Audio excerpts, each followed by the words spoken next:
A horrific scene tonight. A man is set on fire and left to burn outside a convenience store in Long Beach.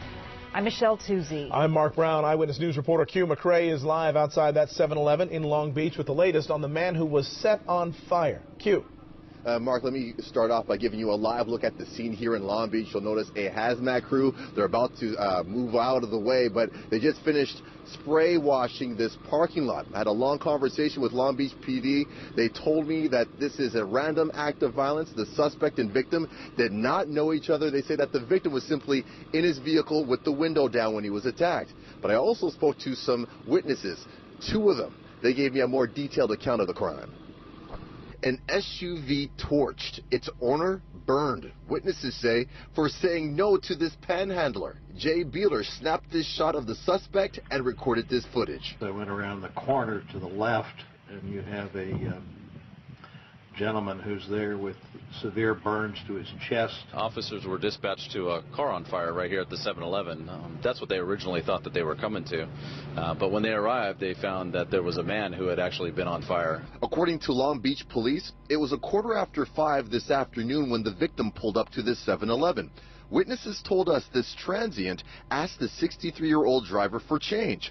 The driver declined, entered the store, and bought what he came for, then took a seat in his SUV.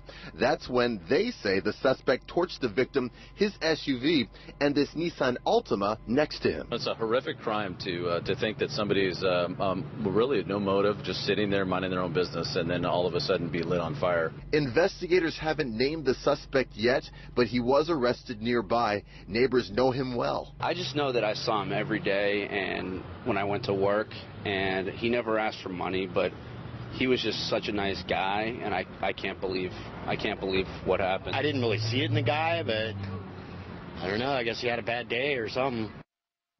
Now here's another live look at the hazmat crew. They've been out here for about a good 2 hours getting things together. Now when it comes to the suspect, all police are telling us tonight that he is 37 years old. He's from the Long Beach area, likely a transient in this area, and he will be booked on charges of arson and attempted murder. When it comes to the victim, he is 63. Police say he's also from the Long Beach area. His name has not been released yet, but he's in the hospital right now in critical condition, recovering from third-degree burns. Live tonight from Long Beach, I'm Q McCrae, ABC 7 Eyewitness News. My name is Aaron Eaton, Aaron Eaton. I'm with the Long Beach Police Department Media Relations Detail. Earlier tonight, about 5:13, officers were dispatched to the location here behind me in the 5100 block of Pacific Coast Highway to assist the fire department with a vehicle on fire.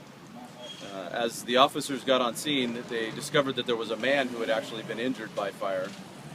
In further investigation, they found that the victim was seated inside of the SUV just over my shoulder.